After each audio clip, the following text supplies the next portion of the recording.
Mr. Brickner. Your ass is a wonderland. You okay? Yeah, touches me again. Great. Hey, I told you not to let him touch me! What? You want a job? Can't be that bad, can it? We can make some real money. Found weapons are legal. Did you say found weapons? They don't let the dogs go, do they? No, that would be dangerous.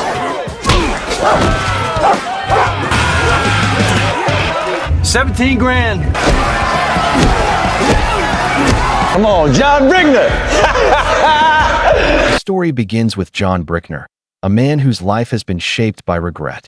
After serving 4 years of a 7-year prison sentence for manslaughter, he is finally released. Stepping out of prison, John doesn't just walk into freedom.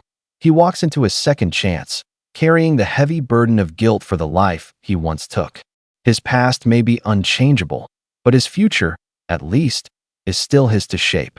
Determined to redeem himself, John heads to Seattle, hoping to rebuild from the ground up. By day, he finds honest work on construction sites, his hands blistered and calloused as he labors under the sun.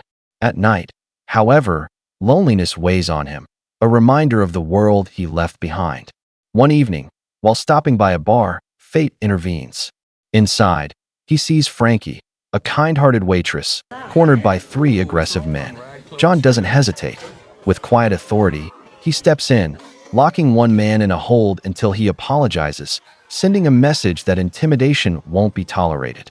The men scatter, shaken by John's calm but commanding strength. The bar owner, impressed, offers John a job as a bouncer. John accepts, adding night shifts at the bar to his long days in construction. It's exhausting work, but for the first time since prison, he feels a sense of direction. On his first night as a bouncer, he proves his worth again, breaking up a fight between 2 drunk patrons.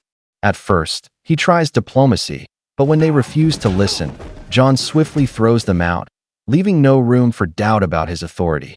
Watching closely that night is Reno Paul Saint, Frankie's boyfriend. Reno isn't just an onlooker. He sees potential. He slips John his business card, hinting at another opportunity, one that could pay much more than construction or bouncing. But John declines. He's on parole, and the last thing he wants is to get dragged into trouble that John's efforts to live clean are soon challenged. One day, he's approached by Veronica, a woman he recognizes immediately. She is the widow of the man he killed years earlier, and, shockingly, she was also the one who petitioned for his early release. But Veronica's visit isn't out of kindness. She has come with a desperate plea. Her daughter Sarah is gravely ill and in urgent need of a heart transplant. The cost? A staggering $250,000. Veronica demands that John help raise the money, reminding him of the promise he once made in prison, that he would do anything to atone for the life he took.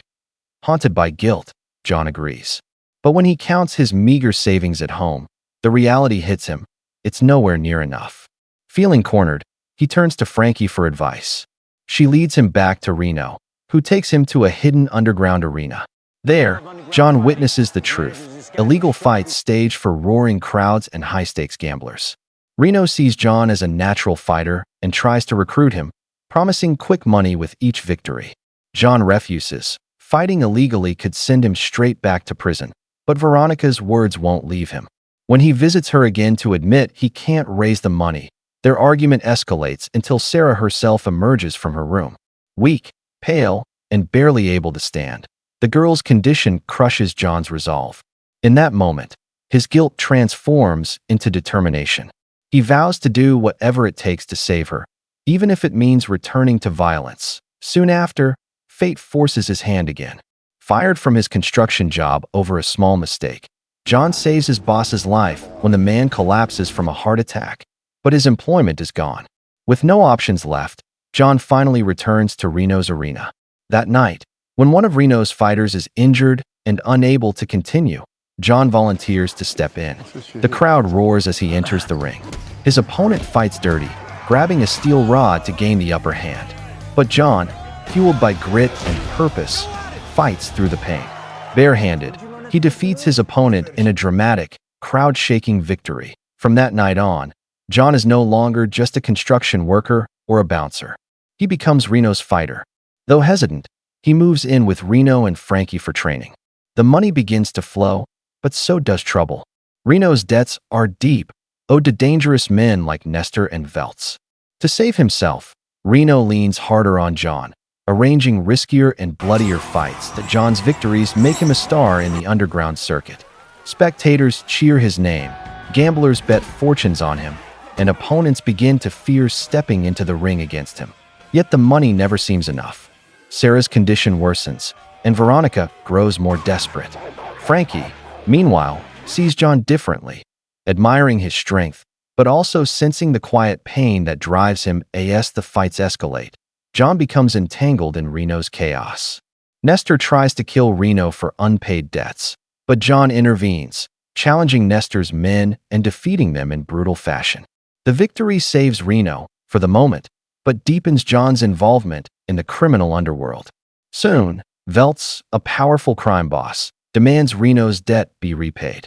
The threat is clear: fail, and Frankie will suffer the consequences. Despite the mounting pressure, John keeps fighting. One match after another, he defeats opponents with ferocity, yet always carries the weight of his true mission, saving Sarah. When Veronica nearly loses hope and attempts to take her own life, John rushes her to the hospital, reaffirming his promise to help. In a rare moment of vulnerability, he confesses to Frankie that everything he is doing, the blood, the violence, the sacrifice, is for the little girl whose father he killed, but Reno's greed and recklessness complicate everything. He pawns his father's cherished ring, hoping to gamble his way out of debt. When the ring is lost for good, Reno spirals into despair, dragging John further down with him. Fights grow more dangerous, stakes higher, and John's path darker. Eventually, a massive wager is placed. John must face the reigning champion, Sharp, a fighter with a reputation for being unbeatable. Before the final fight, John is taken to meet Veltz, who makes him an offer. Because John once saved his son-in-law's life, Veltz agrees to grant him one request. John asks for $150,000 for Sarah's surgery and forgiveness of Reno's debts. But Veltz allows only one. In a heartbreaking decision, John chooses to clear Reno's debts, sacrificing Sarah's chance at survival to save his reckless friend. That night, John steps into the ring to face Sharp. The arena trembles with anticipation as music blares and the crowd erupts. The fight is brutal, every punch echoing like thunder. John, beaten but unbroken, fights with the weight of his guilt and his promise to Sarah. Meanwhile, at the hospital, Veronica rushes through the hallways, stunned to discover that the surgery has been paid for after all. John visits Veronica and Sarah, who finally have hope for a future. She thanks him with tears in her eyes, seeing not the man who once destroyed her life. Reno and Frankie arrive soon after, and in a moment of reconciliation, John returns the ring he bought back from the pawn shop. For once, there is peace. John Brickner's journey is not one of glory or riches. It is a story of redemption. A man burdened by guilt, who stepped back into violence not for fame, but for forgiveness. In the end, he discovers that true strength isn't measured in victories inside the ring, but in the sacrifices made outside of it.